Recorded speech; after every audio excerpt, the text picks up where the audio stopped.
Today we're looking at 10 potential league winners for fantasy football. We're looking at the metrics. We're looking at the upside. We're looking at where they're going in drafts. We're talking strategy like we always do here on the channel. But before we dig in, you need to click that subscribe button right now because we're talking about these players every day. We're helping you strategize for your drafts.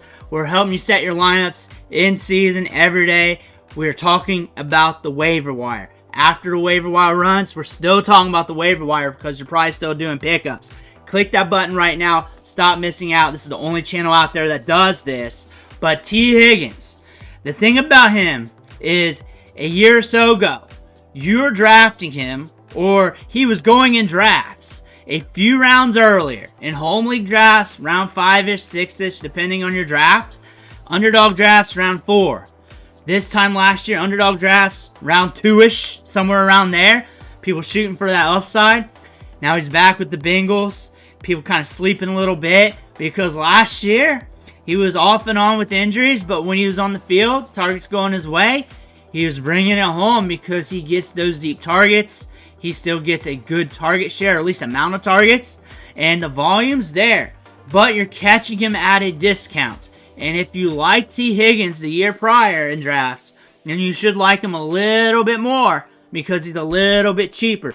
Joe Mixon, his former teammate, now with the Texans, banged up a little bit in training camp, but we're in a great situation here with the Texans here. Should deliver something similar to compared to what you saw with him in the Cincinnati Bengals down there below. Should deliver somewhere around 15 points per game. Should be healthy on the field, catching passes, running the ball, because you can't stack the box here. You definitely can't. Nico Collins will burn you up, Tank Dell will burn you up, and they got a guy named Stephon Diggs. You can't stack the box. Joe Mixon's going to have open running lanes. He's going to get some checkdowns. Probably will get 3 targets a game. Probably will average that, 3 to 4, something like that. So he will get work in the passing game. He's still got juice. He can still be electric. The offense is electric. Hell, all 3 of those wide receivers are getting drafted in the top rounds. How many teams you see that? There's a lot of juice here. The quarterback's going in the middle rounds. Joe Mixon, round 6 on Underdog. Home league drafts around the 4-round range, somewhere around there. But again, strategy-wise with Joe Mixon, you can go elite wide receiver, next tier wide receiver, another good wide receiver. Then you get Joe Mixon, who's probably going to get similar workload to some of the guys drafted ahead of him, and then start getting running backs to fill out the rest of your depth chart, and maybe a few other wide receivers who fell that sprinkled in there. You're good to go. You're good to go. You're a lead at wide receiver. You got volume at running back, and running backs get hurt anyways. So if running backs get hurt, you're paying up for those running backs who are getting similar workload to Joe Mixon. They fall down, then you miss out on the opportunity cost of other players, other positions, while you could have got the same thing or potentially the same thing at a cheaper cost. Rashee Rice. I'm not going to say he's not going to get suspended, and I'm not going to say that he is getting suspended, but the market's saying, hey, he's a round 4 pick on Underdog. A lot of people aren't worried. A lot of people are not worried. And that's not me. That's not my take. My take is reading what other people are doing. He is jumping the shark due to Marquise Brown injury. And he's been looking good in training camp. And that might be my fault because I cover all those training camp clips throughout the offseason. And he was the lead guy among all the players on the Chiefs team out in minicamp looking the best. He's been looking very good in camp, breaking off routes, creating separation, making plays happen. This could be his year. The other things I can't control. I don't know. But the market's saying, hey, we don't care.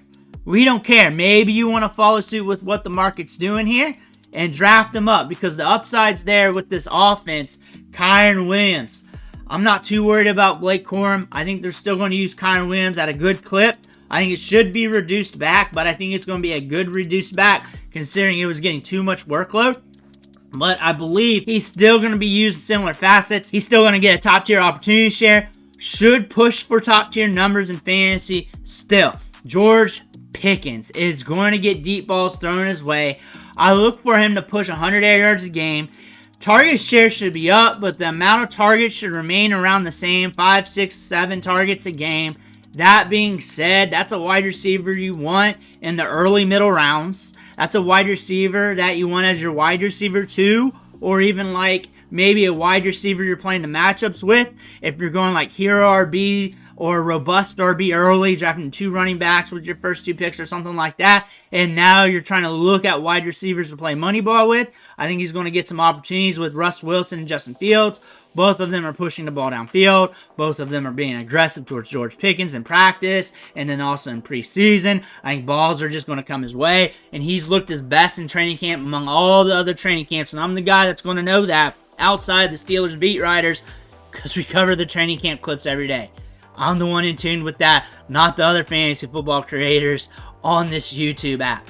Isiah, Pacheco, round 4-ish draft capital, round 3-ish probably in your home league. Sometimes I see him go in round 2 in a lot of drafts. There's no real ADP for home leagues. There's ESPN, Yahoo, and all that. But when you're drafting in the backyard, anything can happen. Isiah Pacheco, I love him because I feel safe with him.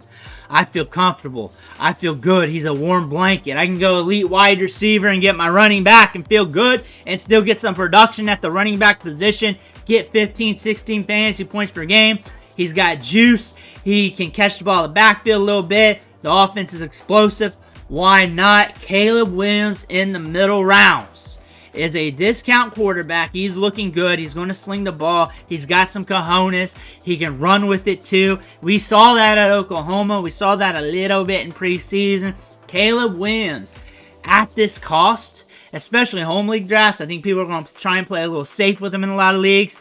Might be the guy for you if you want to go a little bit later at quarterback but still have some upside. Malik Nabers has the chance to be a rookie wide receiver and still get a 25 to 30% target share off the rip.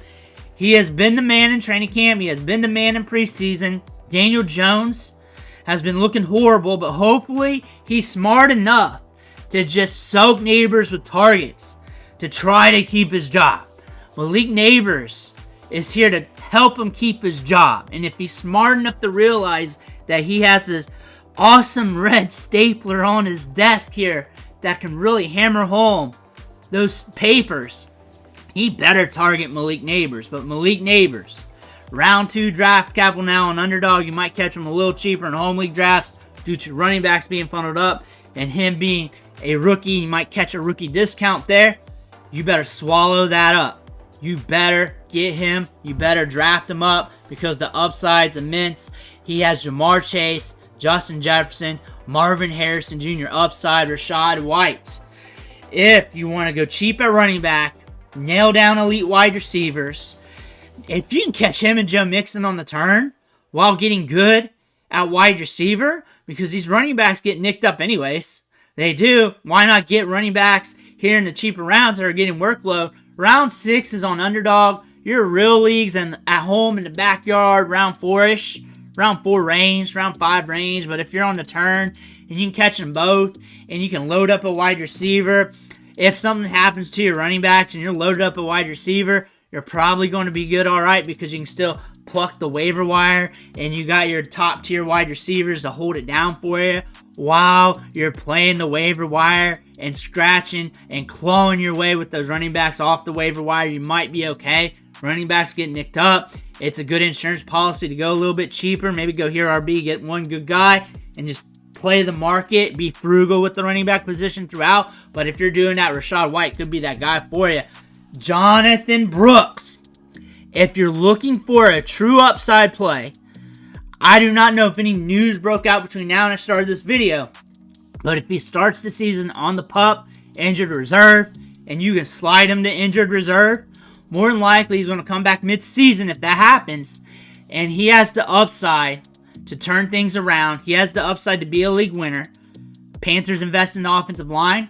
Bryce Young's been looking good. He's been cooking in camp. They've been moving the ball. They're better at wide receiver. We got a totally new coaching staff.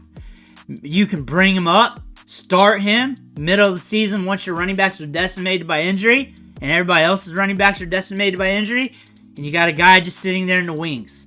Round 8, round 9, round 10 draft capital. I hear he's falling in drafts in home leagues sometimes. Snag him. If he's falling, snag and stash. But you got to diamond fist really hard, because if he can't go to IR in your league, you're going to have to diamond fist really hard. I can't tell you when it's going to happen or if it's going to happen, but the range of outcomes are much greater for a running back like Jonathon Brooks with his pop off the step, how explosive and electric he is with him being a top-tier rookie. And then compared to a lot of other jabroni backup running backs that you're looking at. Plus, he's kind of cheap, and he's getting cheaper by the day. But those are 10 league winners, potential upside plays for your fantasy team. We're going to look at more. We're going to look at a lot more. We're going hot and heavy in the paint as we finish draft season. Click that subscribe button right now. Stop missing out on one thing for watching. Catch you on the next video.